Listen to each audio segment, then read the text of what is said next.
उन सारे प्रश्नों का जवाब भी हम देने की कोशिश करें। ठीक है, तो इन बातों को आप ध्यान रखिए। चलिए हम लोग आज के वचन को हम देखने वाले हैं।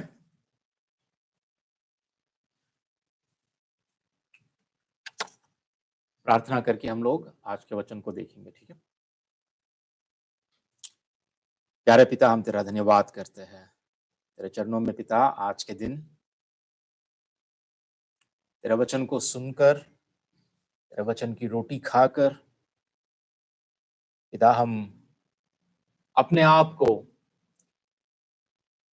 और भी मसीह जैसा बनाने आज हम इकट्ठा हुए हैं। हमारी मदद कर, जैसे जैसे ये वचन को हम सुन रहे हैं पिता, सच में हमें सुनने के कान दे, ग्रहण करने वाला मन हमें दे। और पिता, केवल वचन को सुनकर नहीं परंतु वचन पर चलने वाले भी हमें तू बना। आज हमारी मदद कर, इस वचन से हमें तू तृप्त कर। हर भाई बहन जो लाइव पे रहा है, जो यहाँ पर है, उपस्थित है, जितने भी लोग आज हमारे बीच इस वचन को सुन रहे हैं, हमारी मदद कर कि तेरे वचन से हम अपना जीवन परिवर्तित करें। तेरे वचन को पिता विश्वास योग्यता से बांटने में तू मेरी मदद कर। हम तेरा धन्यवाद करते हुए इस प्रार्थना विनती को यीशु मसीह के नाम से हम मांगते हैं परम पिता, आमीन। ठीक है, जैसा कि आज आप स्क्रीन पर देख रहे हैं, आज का विषय रहेगा संपूर्ण मानव जाति के लिए 2 महत्वपूर्ण दिन, 2 important days for the whole mankind। ठीक है, ये 2 दिन क्या है? कौन से ऐसे 2 दिन है जो सारे मानव जाति के लिए बड़े महत्वपूर्ण है? What are these 2 days that are most important days for any human being, for the entire mankind? ठीक है, तो ये 2 बातों को हम लोग, इन 2 दिनों के विषय में हम लोग देखने वाले हैं। ठीक है, स्क्रीन पर जो आप देख रहे हैं, पता है ये कौन है? हम में से कई लोगों को पता नहीं होगा क्योंकि ये अभी जिंदा नहीं है। ठीक है, इनका नाम है मार्क ट्वेन। ठीक है, mark Twain actually American writer है, ह्यूमरिस्ट है, एसेइस्ट है, एंटरप्रेन्योर है, पब्लिशर है, लेक्चरर भी है। लेकिन अमेरिका में इनको क्या कहा जाता पता है? They say that he is the father of American literature। अमेरिकी साहित्य के पिता के नाम से इनको जाना जाता है। तो इन्होंने क्या कहा पता है? इन्होंने कहा कि the 2 most important days in your life are the day you are born and the day you find out why।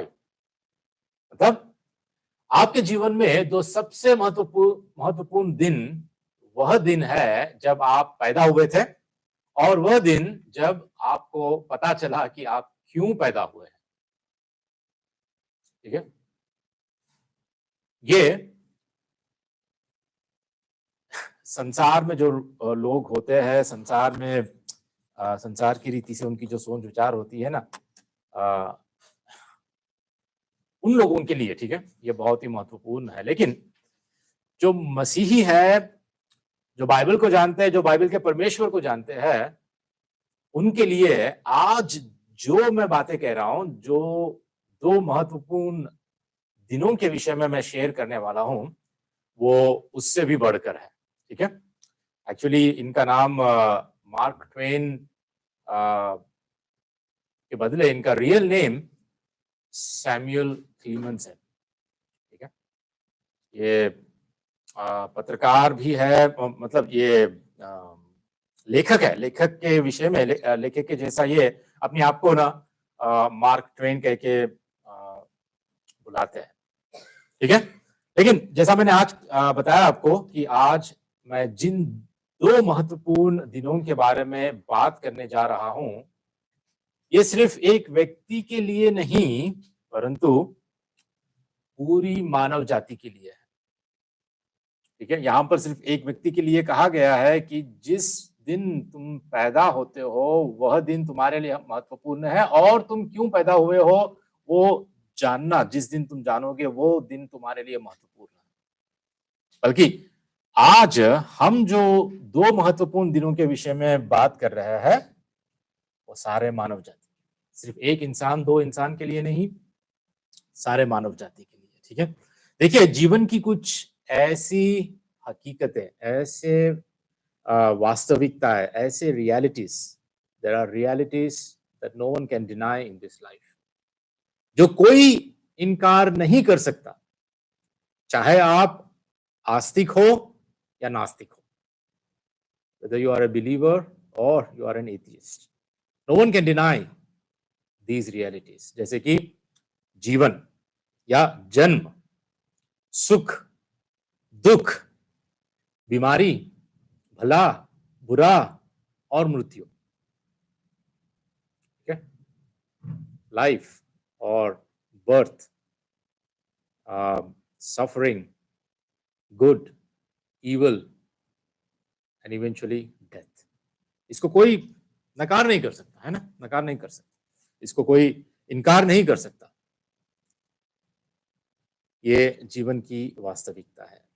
लेकिन इससे भी बढ़कर और एक वास्तविकता और एक हकीकत जो बाइबल से हम सीख पाते हैं, वो है मृत्यु के बाद जो होने वाला है, हम उसकी वास्तविकता के विषय में आज हम देखने वाले हैं। जब हम मृत्यु की बात करता हूं, जब मैं इंडिया गया था तो मेरा बचपन का एक दोस्त मुझसे सिर्फ 2-4 साल बड़ा है, जिसका नाम साइलस है। कई सालों से बीमार था, लेकिन पिछले संडे, जिस संडे मैं इंडिया पहुंचकर 2 दिन के बाद जिस संडे में चर्च गया था, वहां पर वो मुझे मिला, बिल्कुल ठीक था। कई सालों से जो बीमारी उसको परेशान कर रही थी, वो बीमारी से अभी वो ठीक हो रहा था। ऐसा लग रहा था कि वो बिल्कुल अब ठीक हो गया है, अब वो आगे चल के और भी ठीक होने वाला है। उस दिन वो मिला, बहुत ही खुश था, अच्छा था, अच्छी तरह बात किया था। मैंने सोचा कि अरे वाह, बहुत दिनों बाद ये इस रीति से इतना तंदुरुस्त लग रहा है, इतना अच्छा लग रहा है। लेकिन पता क्या हुआ? उसी दिन, उसी रात अचानक खून की उल्टी करने लगा रात को, और कहने लगा कि जल्द से एम्बुलेंस बुलाओ। लेकिन जब तक एम्बुलेंस आई और उसको हॉस्पिटल ले गए, तब तक दम तोड़ दिया, तब तक उसकी मृत्यु हो चुकी थी। कहने की बात यह है कि मौत या मृत्यु कब, किस वक्त, किसको, कहां, कैसे आती है, इस वास्तविकता का कैसे हम सामना करते, कब करते हैं, ये घड़ी, ये वक्त कोई नहीं जानता। लेकिन बात यह है कि ये हर इंसान के जीवन में घटने वाला है, इससे कोई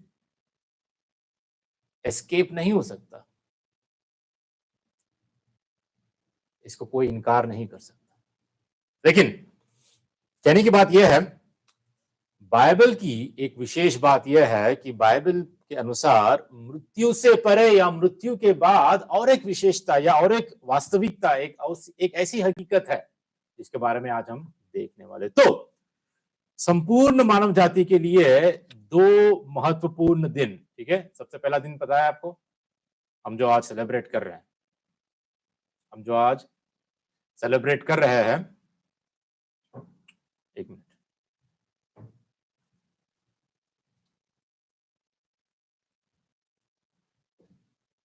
वो है क्रिसमस का दिन, जो आज हम सेलिब्रेट कर रहे हैं, जो हम प्रभु यीशु मसीह के जन्म के इस अवसर पर जो हम सेलिब्रेट कर रहे हैं। पहला दिन है क्रिसमस का दिन, और दूसरा दिन क्या है? न्याय का दिन, जजमेंट डे। ठीक है, ये 2 दिन सारे मानव जाति के लिए बहुत ही महत्वपूर्ण है, ठीक है। क्यों, मैं ये क्यों कह रहा हूं, मैं आपको आगे चल के बताऊंगा। लेकिन सबसे पहले हम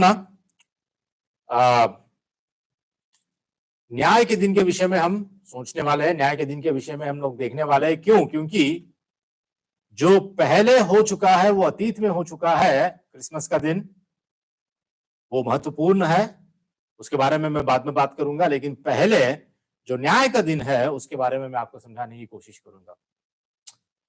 क्रिसमस का दिन अतीत में हो चुका है, बीत चुका है, लेकिन न्याय का दिन आने वाले भविष्य में घटित होने वाला है।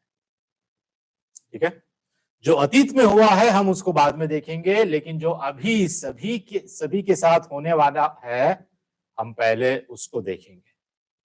दो भी महत्वपूर्ण दिन है हमारे लिए।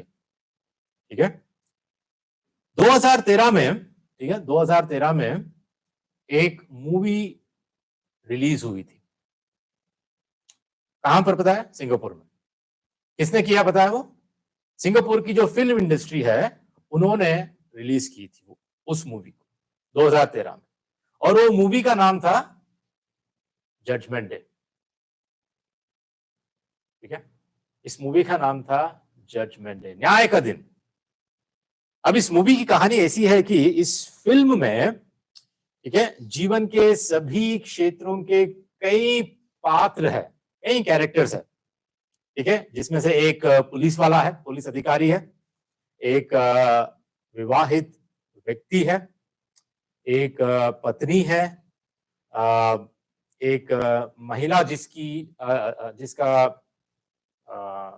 मंगनी हो चुकी है, वो है, और सिंगापुर के प्रधानमंत्री भी है इसमें। ठीक है, हाँ, प्राइम मिनिस्टर ऑफ सिंगापुर, उसमें भी वो भी है इस मूवी में, एक वन ऑफ द कैरेक्टर्स। ठीक है, तो बात यह है कि इन सभी के जीवन में कुछ ना कुछ एक रहस्य की बात जो किसी को पता नहीं, सिर्फ इनको ही पता होती है। ठीक है, ऐसे कोई रहस्य की बातें हैं, जैसे कि किसी से अफेयर, शादी होने के बाद भी एक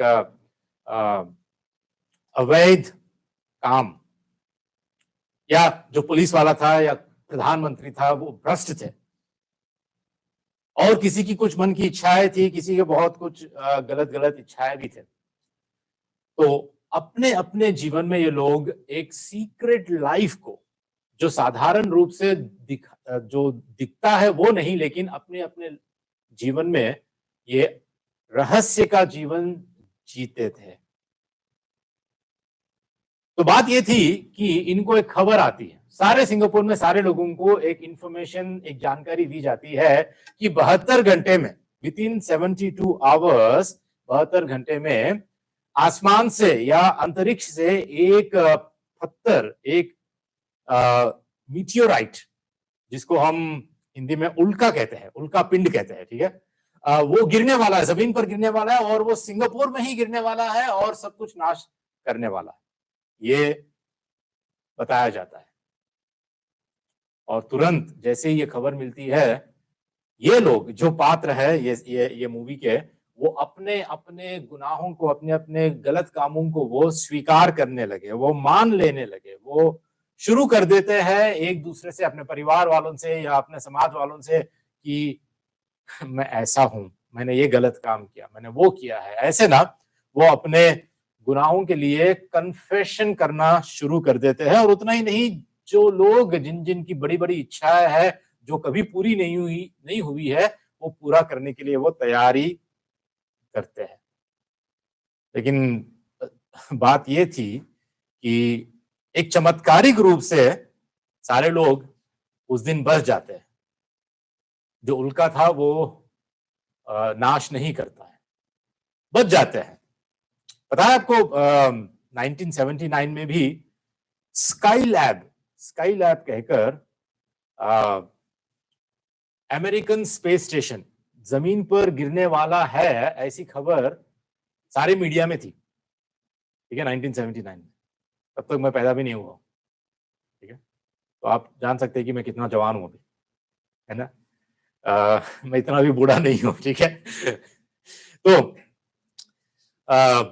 1979 जुलाई में स्काई लैब गिरने वाला है, ऐसी खबर आई थी। खास करना आंध्रा में, तब आंध्र प्रदेश, अब तो तेलंगाना होगा, लेकिन तब हमारे इस स्टेट में करीमनगर डिस्ट्रिक्ट एक ऐसा डिस्ट्रिक्ट था जहां पर लोगों को खबर मिली कि उसी डिस्ट्रिक्ट पे वो स्काईलैब आकर गिरने वाला है, और लोग इतने भयभीत हो गए कि लोगों ने अपनी प्रॉपर्टी बेच दी। कोई अपने धन दौलत को अपने पिछवाड़े में जो कुआं था उसमें जाकर डाल दिया, अपना सोना, अपनी चांदी, अपने जो भी ज्वेलरी थी, सब कुछ। और थोड़े लोग सोने चांदी को निगल गए, अभी तो मरना ही है, खा के मरो, ऐसा लग रहा था उनको कि उनका जीवन अब पूरी तरह नाश हो रहा है।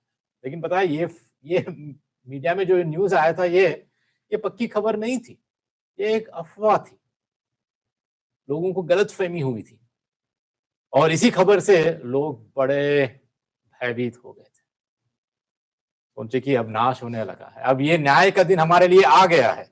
जैसे उस मूवी में दिखाया है जजमेंट डे, मतलब न्याय का दिन आ गया है, वैसे ये स्काईलैब के विषय में भी। लेकिन पता है वो अंत में जाकर कहां गिरा? उसके थोड़े टुकड़े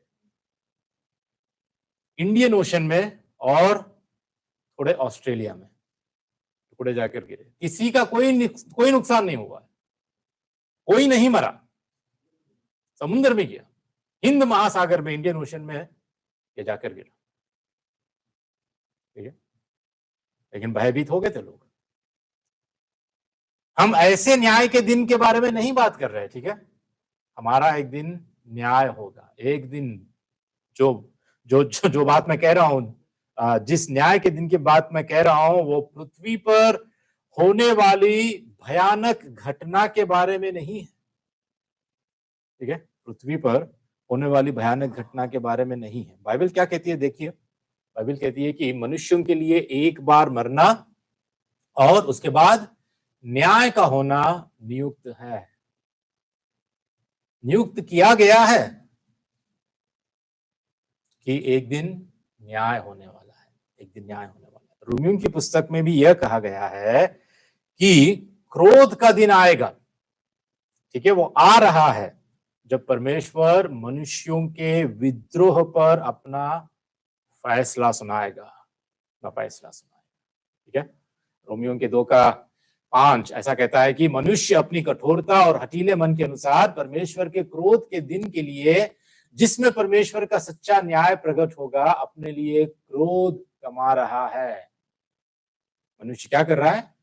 हर पापी मनुष्य अपने लिए परमेश्वर के क्रोध को कमा रहा है, ठीक है। और ये दिन, ये जो न्याय का दिन होगा, ये जवाबदेही का दिन होगा, ये उत्तरदायित्व का दिन होगा, जहां पर हमें अपना हिसाब देना पड़ेगा, बल्कि किसी को हिसाब देना या किसी के प्रति जवाबदेही होना हमें पसंद नहीं आता है ना, हमें बिल्कुल पसंद नहीं आता है।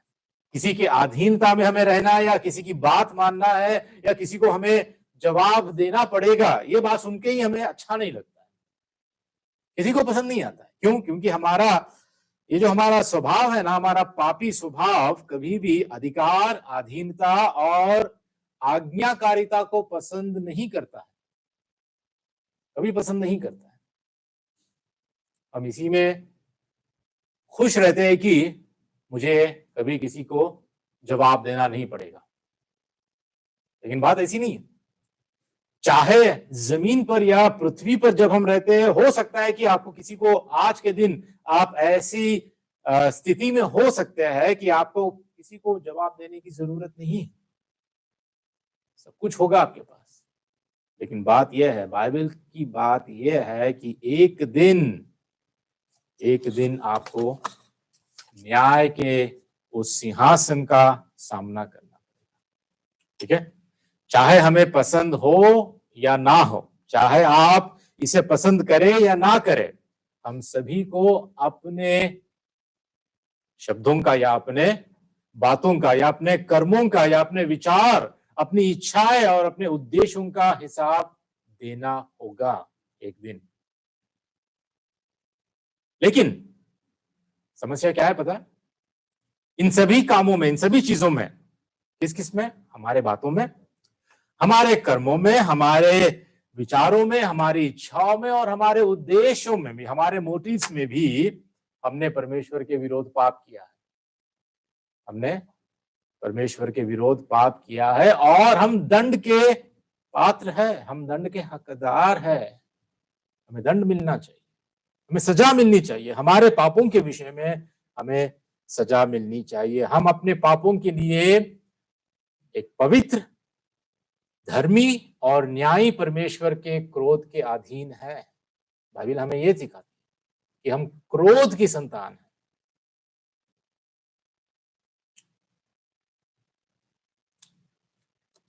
लेकिन एक अजब बात यह है कि जिसके पास भी मैं जाता हूं सुसमाचार सुनाने के लिए, पता है, वो व्यक्ति अपने आप को ऐसा सोचता है कि मैं तो इतना भी बुरा नहीं हूं, मैं तो इतना भी बुरा नहीं हूं। जैसे कि एक उदाहरण के लिए मैंने पिछली बार भी बताया था, इस बिल्डिंग को आप देखिए, इस बिल्डिंग को देखिए। लोग ऐसा सोचते हैं कि मैं इतना भी बुरा नहीं हूं। लोग सोचते हैं कि जो ऊपर सबसे ऊपर जो फ्लोर है, ऊपर माले में सबसे ऊपर की मंजिल में ऐसे लोग रहते हैं जैसे कि महात्मा गांधी है, मदर तेरेसा है, मतलब एकदम महान पुरुष जिन्होंने बहुत बड़े बड़े बड़े काम किए, ठीक है, ऐसे महापुरुष। और फिर दूसरे माले पर ऐसे लोग रहते हैं कि जिन्होंने बहुत दान पुण्य का काम किया है, लोगों को बहुत मदद की है, चैरिटी का वर्क बहुत किया है। तीसरे माले पर लोग सोचते हैं कि एवरेज मिडिल क्लास जो बड़ी बड़ी गलती नहीं करते हैं, जैसे किसी का खून किया, किसी का रेप किया ऐसे नहीं, जो साधारण लोग, जो जैसे कि आप और मैं, हम लोग जो मिडिल क्लास के हैं, हम जैसे साधारण लोग इस तीसरे माले पर रहते हैं। और फिर उसके बाद इस माले पर, ठीक है, इस मंजिल पर लोग सोचते हैं कि सारे सेल्समैन जो इंश्योरेंस बेचते हैं, हमें जबरदस्ती बेचते हैं, हाँ, ऐसे लोग इंश्योरेंस के एजेंट्स, और सारे नेता है पॉलिटिकल लीडर्स जो भ्रष्ट है, वो सारे इस माले पे रहते हैं।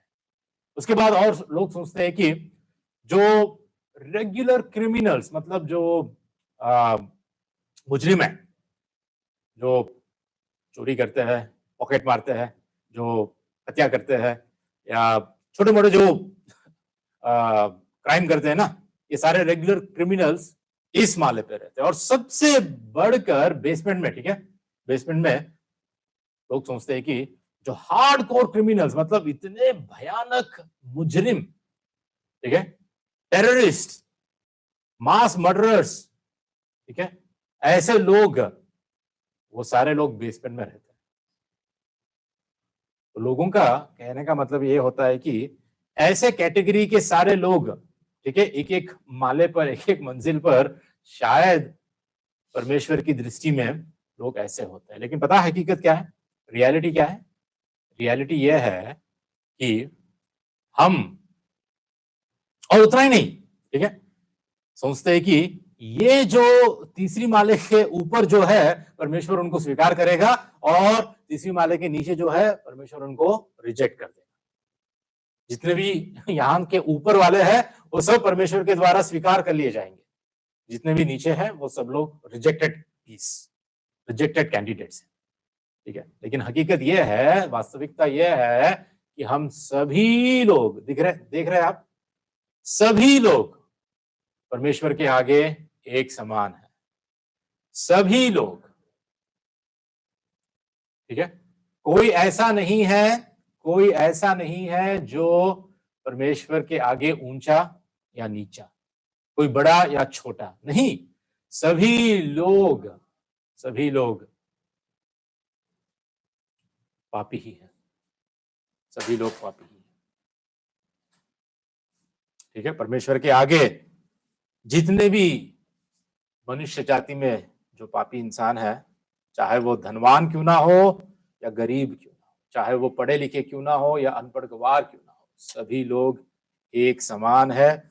चाहे आप किसी भी जाति के क्यों ना हो, किसी भी धर्म के क्यों ना हो, किसी भी शिक्षा पाए, जितनी भी शिक्षा पाए हुए हो, या समाज में आपकी स्थिति कैसी भी क्यों ना हो, हम सब लोग परमेश्वर के आगे समान हैं। और थोड़े लोग ये भी सोचते हैं कि परमेश्वर जब हमारा न्याय करेगा, उस न्याय के दिन परमेश्वर जब हमारा न्याय करेगा तो परमेश्वर हमें तराजू में तोलेगा और देखेगा कि हमारे भले काम कितने हैं और हमारे बुरे काम कितने हैं, और जितने भले काम हैं उस हिसाब से परमेश्वर हमें स्वर्ग में रखेगा, या अगर बुरे काम का वजन ज्यादा है तो परमेश्वर हमें नर्क में रखेगा, नर्क को भेज डालेगा। लेकिन बाइबल का परमेश्वर ऐसा नहीं कहता। हमारे लिए केवल एक पाप काफी है कि हम अनंत काल के लिए उस नरक में जाएं। एक पाप, एक गलत सोच, एक गलत विचार हमारे मन में भी होता है तो वो काफी है उस पवित्र परमेश्वर के आगे से हमें अनंत काल के लिए मृत्यु के या उस अनंत दंड के हम पात्र बन जाते हैं। ठीक है, तो बाइबल का परमेश्वर एक सिद्ध परमेश्वर है। The God of the Bible is a perfect God, और उसके साथ एक होने के लिए सिद्धता की आवश्यकता है। हमें परमेश्वर के साथ एक होने के लिए, उसके साथ रहने के लिए सिद्धता की जरूरत है। मतलब हमें भी परफेक्ट बनना है, जो नामुमकिन है, जो हम नहीं कर सकते हैं। ठीक है, एक भी पाप, जैसे मैंने बताया, एक भी पाप हमें अनंत दंड का भागी बना सकता है। ठीक है, जीवन का अंतिम उद्देश्य अपने सृजनहार के साथ एक होना ही है।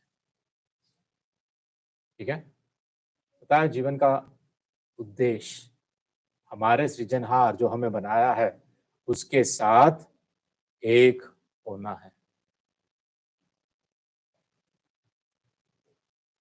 ठीक है, तो हमने क्या देखा अभी तक? जो दो महत्वपूर्ण दिन है, उन दो महत्वपूर्ण दिनों में से किस विषय को देखा पहली बार हमने? न्याय का दिन। ठीक है, अब हम आते हैं दूसरे दिन। कौन सा है दूसरा दिन? किसके जन्म का? सबके जन्म का। भूल गया धर्मेंद्र, भूल गया। अभी हमने बात जो की थी वो धर्मेंद्र भूल गया। क्रिसमस का दिन। ठीक है, जो दूसरा महत्वपूर्ण दिन हमारे जीवन में है या सारे मानव जाति के जीवन में है वो है क्रिसमस का दिन। इस दिन के विषय में हम अभी देखने वाले हैं। ठीक है, ये न्याय का दिन हमारे लिए जितना जरूरी है, जो आने वाला है, जो हर मनुष्य के जीवन में घटित होने वाला है, ये न्याय का दिन उतना ही महत्वपूर्ण दिन क्रिसमस का दिन है। ठीक है, क्रिसमस का दिन है। देखिए, जब क्रिसमस की बात हम करते हैं तो अक्सर क्या होता है? अक्सर क्या होता है, लोग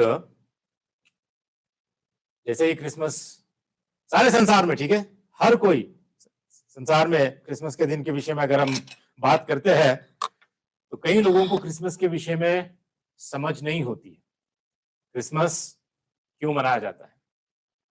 क्रिसमस का अर्थ क्या है? ये सारे विषय में अक्सर 99% लोग इस विषय में जानकारी नहीं रखते हैं। होता क्या है पता है? क्रिसमस के विषय में लोग अक्सर सैंटा क्लॉस, खाना पीना, मौज मस्ती करना, नए कपड़े पहनना, डेकोरेशन, ये जो डेकोरेशन आप देख रहे हैं ना, ये ऑर्चर्ड रोड का है, सिंगापुर में ऑर्चर्ड रोड। अगर आप देखोगे कि पिछले 40 साल से यहाँ पर एक रीति है या एक रिवाज है कि सिंगापुर का ऑर्चर्ड रोड सारा हर साल एक नए थीम के साथ, एक नए डेकोरेशन के साथ इसको सजाया जाता है। इतना सुंदर सजाया जाता है, अगर आप शाम को आते हो, देखते हो तो यहाँ की लाइटिंग, यहाँ का डेकोरेशन, आपने अभी तक गया नहीं तो एक बार जाकर देख लो। ठीक है, क्योंकि न्यू ईयर के बाद ये नहीं रहेगा, ये 31 के बाद सब चला जाएगा। ठीक है, तो लोगों की अक्सर समझ ऐसी होती है कि क्रिसमस मतलब मौज मस्ती करो, खाओ पियो, नए कपड़े पहनो। और उतना ही नहीं, साथ साथ जो व्हाट्सएप पे ग्रीटिंग्स भी भेजते हैं ना लोग, मराठी में मुंबई से एक ग्रीटिंग आया था जिसको मैंने यहाँ पे रखा है। क्या कहता है बताया यहाँ पर? चांद ने अपनी चांदनी बिखेरी है और तारे ने आसमां को सजाया है, लेकर तोहफा अमन और प्यार का, देखो स्वर्ग से सेंटा क्लॉज आया है। कैसे कैसे मैसेजेस लोग बनाते हैं और भेज देते हैं, ठीक है, बहुत ही सेंटिमेंटल, इमोशनल और साइकोलॉजिकल या फिलोसॉफिकल ऐसे मैसेजेस रखते हैं जिनको कोई जानकारी भी नहीं है, जिनको कोई क्रिसमस के विषय, क्रिसमस के दिन के विषय पता भी नहीं है। ऐसे लोग हमारे बीच में भी आज आने वाले थे। 3 परिवार को मैंने इनवाइट किया, 6 भाइयों को हमने इनवाइट किया, लेकिन उनमें से एक भी आज नहीं आया। लास्ट मोमेंट, ठीक है, आखिरी वक्त ये कहते हैं मुझे कोई काम आ गया है या मुझे और कुछ है, ये मुझे पता नहीं चल रहा है, मैं कैसे आऊं, मैं अकेला हो गया हूं। ऐसे ना बहाने बनाने के लिए हजारों बहाने मिल जाते हैं अगर कोई आना नहीं चाहता है। वैसे आज कई बहाने हम सुन चुके हैं और ऐसे मैसेजेस भी हम देख पाते हैं। क्या क्या लिखा है यहाँ पर? देखो स्वर्ग से सेंटा क्लॉज आया है। सेंटा क्लॉज स्वर्ग से आया है क्या? स्वर्ग से कौन आया है? स्वर्ग से कौन आया है इस धरती पर? हाँ, बाइबल क्या कहती है? स्वर्ग से केवल एक ही आया है, एक ही आया है। अभी तक हम एक गाना भी गाए ना, 4 दिन की जिंदगी है, उसमें क्या लिखा है? पाप उनसे बचाने केवल एक ही आया है। कोई नहीं है संसार में, कोई नहीं है, कोई ऐसा कोई दूसरा इंसान नहीं है, ऐसा कोई देवी देवता नहीं है। स्वर्ग से जो आया है वो केवल एक ही है, केवल हमारा उद्धारकर्ता प्रभु यीशु मसीह ही है जो स्वर्ग से आया है। सांता क्लॉज नहीं है। सांता क्लॉज सिर्फ हमें भरमाने के लिए है, प्रभु यीशु मसीह से हमारा ध्यान भटकाने के लिए है। ये जो सांता क्लॉज, डेकोरेशन, खाना पीना, कपड़े पहनना, मौज मस्ती करना, ये बाइबल के सच्चे संदेश से, क्रिसमस के सच्चे संदेश से हमें भटकाने के लिए, सारे संसार को भटकाने के लिए ये सब कुछ किया जा रहा है। ठीक है, बाइबल क्या कहती है? बाइबल ये कहती है कि लूका का 2:11 में आज तुम्हारे लिए एक उद्धारकर्ता जन्मा है और वही कौन है? वो मसीह प्रभु यीशु है। मसीह प्रभु यीशु है, सांता क्लॉज नहीं है या और कोई नहीं है। किसी ने आज तक ये दावा नहीं किया, किसी ने आज तक ये नहीं कहा कि स्वर्ग से जो आया हूं वो मैं हूं। कोई स्वर्ग पर नहीं चढ़ा है, केवल मनुष्य का पुत्र, केवल प्रभु यीशु मसीह, वहीं से वो आया है और वहीं हमें एक दिन ले जाएगा। और वही है क्रिसमस का संदेश। ठीक है, वही है क्रिसमस का संदेश कि यह एक उद्धारकर्ता के बारे में है जो हमें हमारे पापों से बचाने के लिए पैदा हुआ।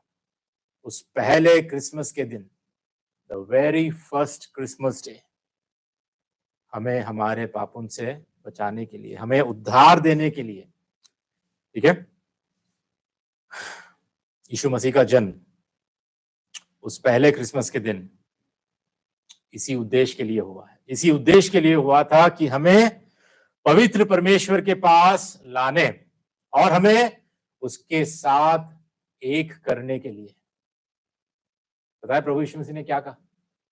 यूहन्ना के 14:6 उसने कहा कि मार्ग, सत्य और जीवन मैं ही हूं। मैं ही हूं वो मार्ग जो तुम्हें स्वर्ग तक पहुंचाएगा। मैं ही हूं अनंत जीवन देने वाला। मैं ही हूं वो सच्चाई जिसको जानकर तुम छुटकारा पा सकते हो। अपने पापों से तुम बच सकते हो। आपको मैंने अभी तक बताया न्याय के दिन क्या होने वाला है, हमें हिसाब देना है।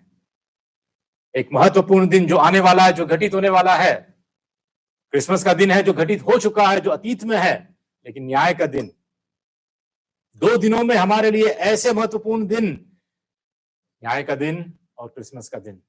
लेकिन उस न्याय के दिन पता है हमें क्या होने वाला है, हमें हिसाब देना है हमारे अपने कामों की, अपने शब्दों की, अपने सोच और विचारों के बारे में, अपनी इच्छाओं के बारे में और अपने उद्देश्यों के बारे में भी।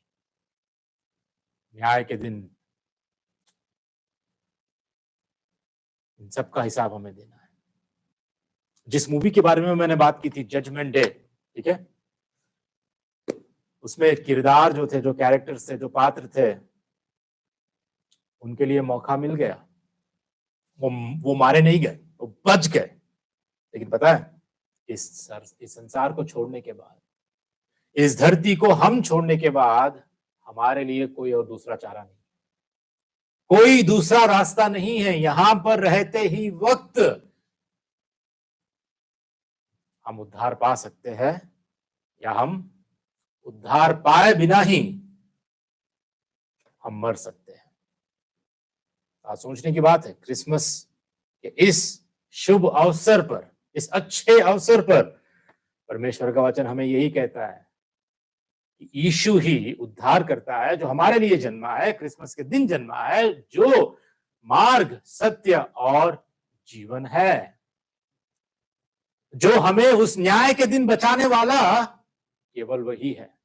और वो पैदा हुआ ताकि हम उस न्याय के दिन हमारे पापों से हम बचे। और ये कैसा हुआ? क्या सिर्फ पैदा होकर उसने कुछ नहीं किया? पैदा होने का उद्देश्य क्या था? पैदा होने का मकसद क्या था? प्रभु यीशु मसीह संसार में आने का सबसे बड़ा मकसद क्या था? पता है, जब बच्चे पैदा होते हैं, हमारे घर, आपके घर, किसी के भी घर, तो क्या हम ये कहते हैं कि हमारे घर बच्चा पैदा हुआ मरने के लिए? कहते हैं हम लोग?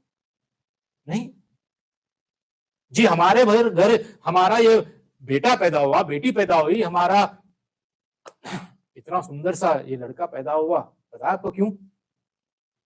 मरने के लिए। क्या हम कहते हैं कभी? नहीं कहते। लेकिन पता है, यीशु मसीह का जन्म, यीशु मसीह का जन्म एक ही उद्देश्य के लिए हुआ है। इस धरती पर वो आया था, इस पृथ्वी पर उसने जन्म लिया था एक ही उद्देश्य के कारण, और वो था मृत्यु। जिसके कारण आज हम बच गए हैं। हमारी मृत्यु होनी थी, लेकिन मृत्यु यीशु मसीह की हुई। उस क्रूस पर हमको मरना था, लेकिन वो मारा गया। हमारी सजा, हमारे पापों की सजा हमें मिलनी थी, लेकिन प्रभु यीशु मसीह क्रूस पर हमारी जगह लेते हुए हमारे पापों को उसने ले लिया। हमारे पापों की सारी सजा को, सारे मानव जाति के, पहले इंसान से आखिरी इंसान तक जो पैदा हुआ है, उन सभी के पापों को उसने अपने आप पर ले लिया। उसकी सजा उसने अपने आप पर ले ली।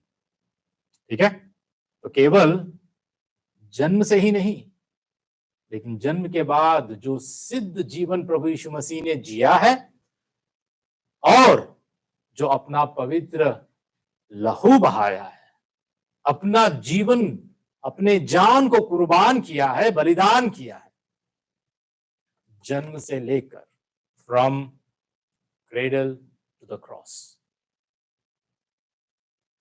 जन्म से लेकर, इस झूले को देख रहे हैं, यहां से लेकर इस क्रूस तक,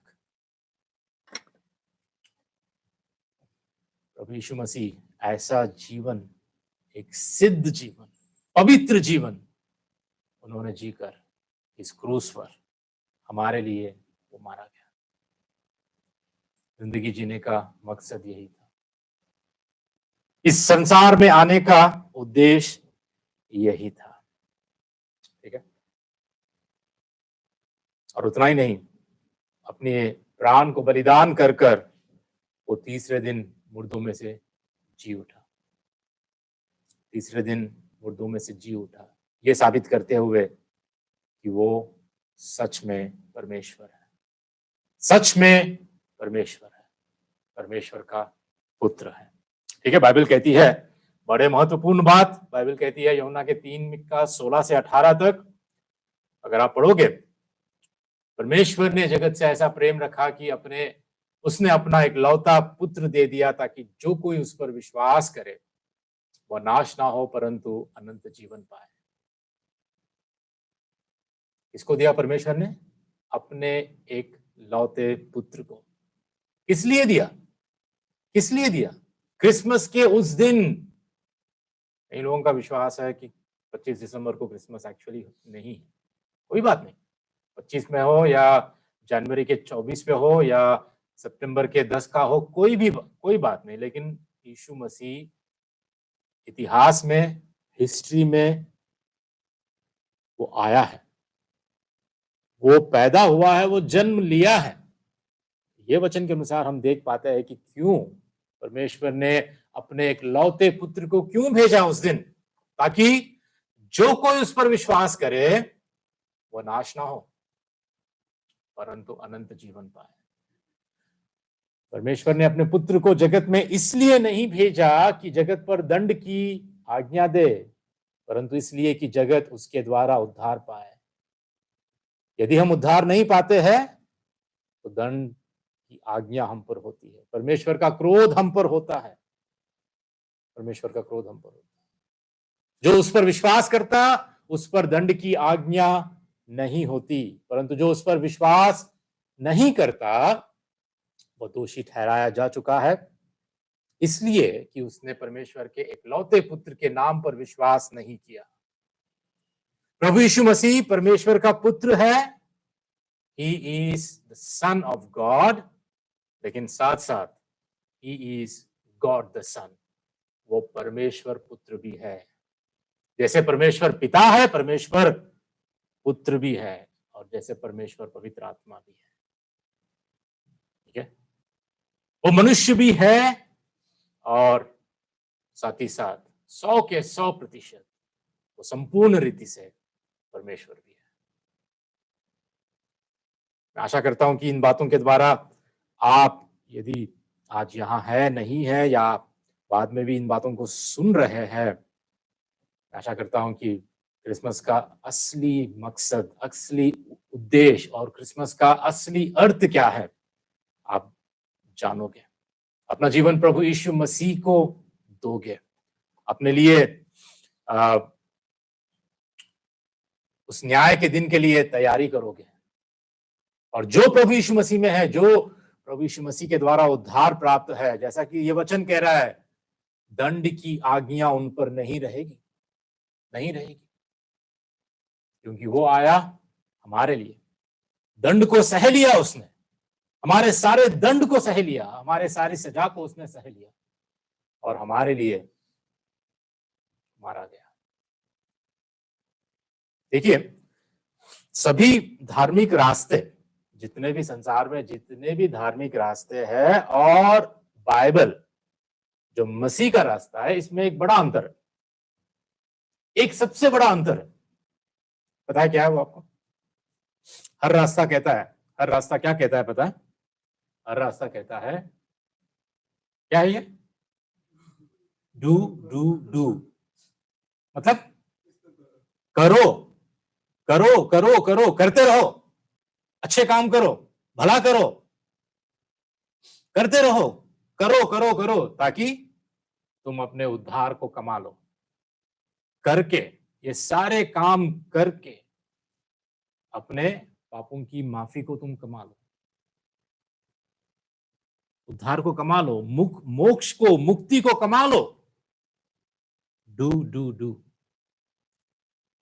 लेकिन बाइबल का रास्ता ऐसा नहीं, मसीह का रास्ता ऐसा नहीं है। पता है मसीह का रास्ता क्या है? बाइबल हमें क्या सिखाती है? आप जितने भी धर्म के रास्ते, जितने भी सारे धार्मिक रास्ते के बारे में आप देख लो, सोच लो, जान लो, पढ़ लो, कुछ भी करो, उन सब में एक ही बात है कि करो। मैं ये नहीं कह रहा हूं कि अच्छे काम नहीं करना है, आपको करना है, जरूर करना है, लेकिन उद्धार पाने के लिए अगर आप भले कामों पर निर्भर हो तो बाइबल का रास्ता साफ साफ है, बाइबल की बातें और मसीह का रास्ता साफ साफ ये कहती है। क्या कहता है पता है? इट इज डन, हो गया है, इट इज फिनिश्ड, समाप्त हो गया है, ये काम पूरा हो चुका है। आपके उद्धार के लिए आप नहीं कर सकते, आपके उद्धार को कमाने के लिए आप खुद प्रयास नहीं कर सकते, आप इसको कमा नहीं सकते। चाहे आपके जितने भी धर्म के काम, भले काम क्यों ना हो, उद्धार को, मोक्ष को, मुक्ति को हम नहीं कमा सकते। इसीलिए क्रिसमस के दिन उद्धार करता हमारे लिए पैदा हुआ। कौन पैदा हुआ? उद्धार करता, ए सेवियर, कि हमें बचाए, हमारा उद्धार करे, हमें मुक्ति और मोक्ष दे। उसने क्या कहा पता है? समाप्त हो चुका है, इट इज डन, पूरा हो चुका है, पूरा हो चुका है। हमें कुछ करने की अभी आवश्यकता नहीं है, हमें केवल यही करना है कि हमारे पापों से हमें मन फिराना है और प्रभु यीशु मसीह पर विश्वास करना है। उसने जो कार्य किया है, उसने जो कार्य को समाप्त किया है, उसके जीवन और उसकी मृत्यु के द्वारा उसने जो कार्य को समाप्त किया है, बस उस पर विश्वास करना है। विश्वास के द्वारा ही हम धर्मी ठहराए जाते हैं, विश्वास के द्वारा ही हम उद्धार पाते हैं, केवल और केवल अनुग्रह के द्वारा हम उद्धार पाते हैं, मनुष्यों के कर्मों से नहीं। बाइबल हमें यह सिखाती है। इसीलिए क्रिसमस के दिन प्रभु यीशु मसीह इस धरती पर आया। परमेश्वर के पास कोई धर्म नहीं होता है। जब बच्चे पैदा होते हैं तो क्या उनके माथे पे या उनके बदन पर कहीं थप्पा होता है कि ये इस धर्म का है या उस धर्म का है? धर्म इंसान ने बनाया है और धर्म के नाम पर इंसान आज बहुत गलत भी कर रहा है। बाइबल हमें यह नहीं सिखाती है, बाइबल का रास्ता ये कभी नहीं है। जो सच में बाइबल को जानता है, सच में बाइबल का प्रचार करता है, उसको पता होता है।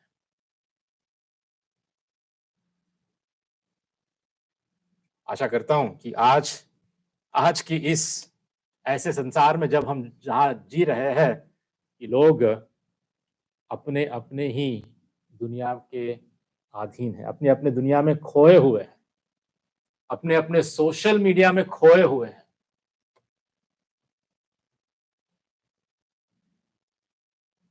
हमारा जीवन इतना प्रभावित हो चुका है आज की इस टेक्नोलॉजी में कि हम लोग जी नहीं पाएंगे, उसके सिवाय, उसके बिना हम जी नहीं पाएंगे। पता है बाइबल का संदेश क्या है? जिंदगी जीने के लिए प्रभु कहता है तुम्हें मेरी जरूरत है। सच में असली फलदायक, सबसे आनंदित जीवन जीने के लिए आज हमें उद्धारकर्ता की आवश्यकता है, प्रभु यीशु मसीह की आवश्यकता है। लेकिन अफसोस की बात, दुख की बात यह है कि हमारे बीच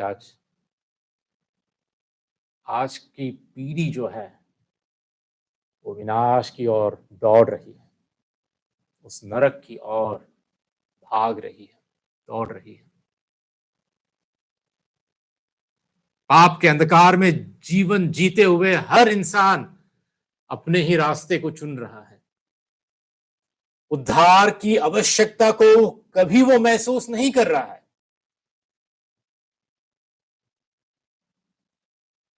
अगर आपको उद्धारकर्ता की आवश्यकता नहीं है तो आपको क्रिसमस की भी आवश्यकता नहीं है ना? जॉन पेपर कहते हैं यदि आपको उद्धार की आवश्यकता नहीं है, if you think that you are self sufficient, अगर आपको यह महसूस होता है कि आप अपने ही जीवन में पर्याप्त है, स्व पर्याप्त है, आपको किसी की भी जरूरत नहीं है, तो आपको आज क्रिसमस की भी जरूरत नहीं, आपको उद्धारकर्ता की भी जरूरत नहीं है।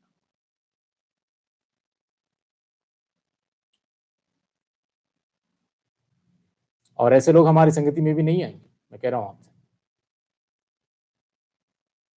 कभी नहीं आएंगे। क्यों? क्योंकि संसार में वो खुश है, संसार में वो खुश है, अपने ही दुनिया में वो खुश है, उनको आवश्यकता नहीं है, उद्धार की आवश्यकता नहीं है, उद्धारकर्ता की आवश्यकता नहीं है, वो कभी भी अपने जीवन में परमेश्वर की ओर मुड़ने, मन फिराने, पाप से पश्चाताप करने की और विश्वास करने की उनको आवश्यकता नहीं।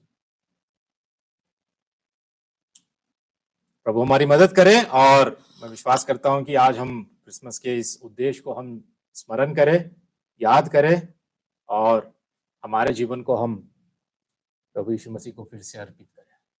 जो उपहार परमेश्वर ने हमें दिया है, अपने पुत्र को भेजा है, ये कोई साधारण बात नहीं है, कोई साधारण बात नहीं है। उसने कितना बड़ा हमारे लिए दाम चुकाया है, हमें मुफ्त में उद्धार देने के लिए। इस बात को जब आप ग्रहण करोगे, ये कोई साधारण बात नहीं है। ठीक है, चलिए हम प्रार्थना करके समाप्त करें। प्यारे परमेश्वर, हम तेरा धन्यवाद करते हैं कि ये समय तूने हमें दिया है, तेरे चरणों में हम आते हैं। फिर से एक बार आज के संदेश के लिए हम तेरा धन्यवाद करते हैं। जितने भी लोग आज इस बातों को सुने हैं और आगे सुनने भी वाले हैं, उन सब पर दया कर। आज इस क्रिसमस के दिन परमेश्वर संदर्भ में हम जो इकट्ठा हुए हैं, विनती करते हैं तुझसे कि सही उद्देश्य को हम जाने और प्रभु यीशु मसीह पर विश्वास करें। हमारे जीवन को तू बदल दे, इस पाप के अंधकार से तू हमें छुटकारा दिला। अपने आप को तेरे हाथों को अर्पित करते हुए इस प्रार्थना विनती को प्रभु यीशु मसीह के नाम से हम मांगते हैं परमपिता, आमीन। जय मसीह की, सभी को जय मसीह की। हैप्पी क्रिसमस सबको। फिर से एक बार क्रिसमस की ढेर सारी शुभकामनाएं आपको, आपके परिवार को, जितने भी ऑनलाइन सुन रहे हैं, लाइव जो देख रहे हैं, उन सभी को, हमारे प्यारे भाई बहनें जो यहाँ पर थे और अभी इंडिया में है, उन सभी को